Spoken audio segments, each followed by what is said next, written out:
Hello students. So today we will continue our chapter number 3, that is kidnapping of Clarissa Montgomery.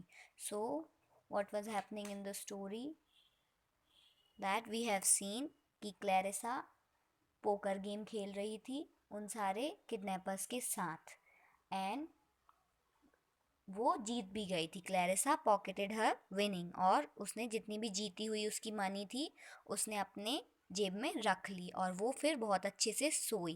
Then in the morning she woke up early, और वो सुबह जल्दी उठ गई। Then Clarissa made herself a substantial breakfast, मतलब उसने अपने लिए बहुत ही अच्छा एक ब्रेकफास्ट बनाया और उसके बाद फिर वो बाहर बाण में देखने लगी।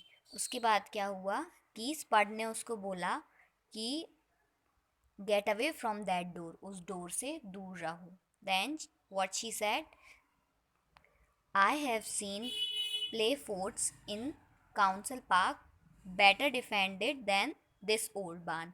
अब उसने स्पट से बोला कि मैंने इससे बहुत ही अच्छे प्ले फोर्ट्स देखे हैं, प्ले ग्राउंड्स देखे हैं, और कहाँ पर, काउंसिल पार्क में, and that is better than this old barn, इस पुराने बार्न से तो वो बहुत ही अच्छे हैं। Now Clarissa scoffed. So scoffed here means mocked, mocked मतलब मजाक उड़ाना। क्लैरिसा ने क्या किया, उसका मजाक उड़ाया कि मैंने तो इससे बहुत ही अच्छे प्ले फोर्ट्स देखे हैं ऑलरेडी, तो मुझे ये बांध देखने की कोई इतनी ज़रूरत नहीं है। The police could have this place surrounded and you wouldn't even no. Now she is saying कि पुलिस कभी भी इस प्लेस को घेर सकती है और तुम्हें पता भी नहीं चलेगा, you wouldn't even know. No wonder you asked for 50,000, it's all you are worth. Now अब ये बोल रही है कि मतलब तुमने सिर्फ 50,000 मांगे और इतना ही तुम्हारा वर्थ है, मतलब तुम इतने के ही लायक हो। Now spud was so indigent Spud was so indignant that he bit his pre-breakfast cigar in two. मतलब स्पड इतना ज़्यादा गुस्से में था, इंडिग्नेंट मीन्स एंग्रीली, तो वो इतने गुस्से में था कि उसने ब्रेकफास्ट के पहले ही 2 सिगार ले लिए थे। Now what become of all the food, he demanded angrily. अब उसने बोला कि सारे फूड का क्या हुआ, मतलब सारे खाने का क्या बन गया।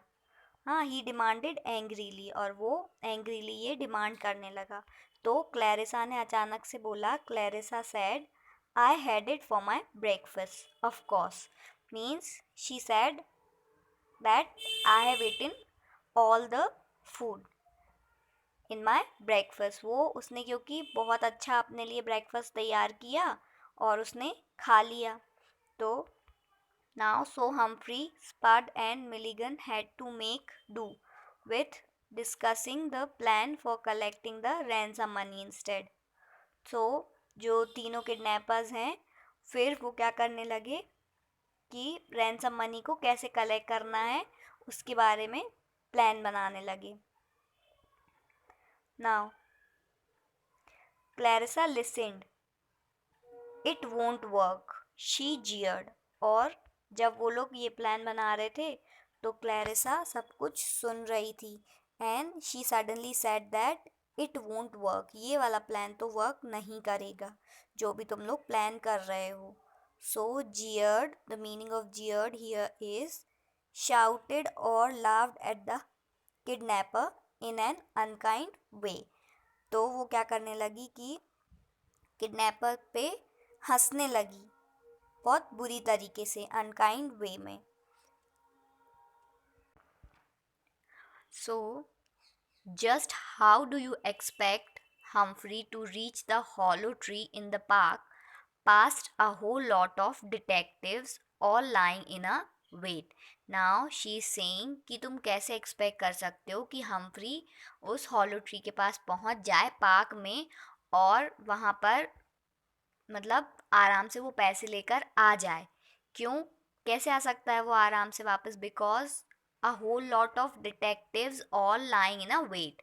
जो सारे डिटेक्टिव्स होंगे वो उसके इंतज़ार में वहाँ पर खड़े होंगे। So she said it's too corny. Here you can see. So the meaning of corny here means old fashion. मतलब शी इज सेइंग कि ये जो तुम्हारा प्लान है वो बहुत ही ज़्यादा ओल्ड फैशन है, पुराने ज़माने का है। Now collecting ransom money from a hollow tree. मतलब एक हॉलो ट्री में पैसे रखवा लेना, या जो रैंसम मनी है वो रखवा लेना, ये तो बहुत ही पुराना idea. It is just a old fashion plan. So and what would you suggest then? Miss Smarty, Spud asked. Now, the Spud is asking to Clarissa that Miss Smarty, what would you suggest? आप क्या suggest करेंगी? Now, some place where they can't set up an ambush. मतलब she is saying that वो जगह जहाँ पर, मतलब ऐसी कोई जगह जहाँ पर वो ambush.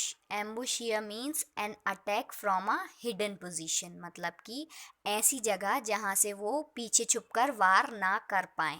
Okay, an attack from a hidden position मतलब किसी ऐसी जगह आपको रैंसम मनी रखवानी चाहिए, तभी आप उसको ले पाओगे, otherwise the police will catch you.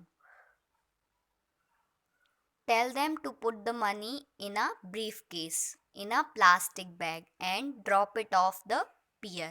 और उनसे बोलो कि जो पैसे हैं वो एक ब्रीफ केस में रख दें और एक प्लास्टिक बैग में उसे ड्रॉप कर दें। Pier means a structure built from the land over water and used for getting on end of boats. मतलब ऐसा कोई स्ट्रक्चर जो कि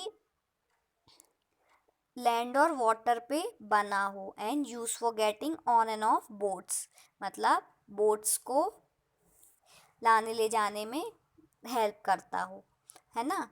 तो one of you could get it wearing scuba gears. मतलब और आप वो पैसे कैसे ले पाओगे? कोई जो स्कूबा गियर्स पहनकर आप उस पैसे को कैप्चर कर पाओगे। Okay, so this is it for today. You have to read it carefully.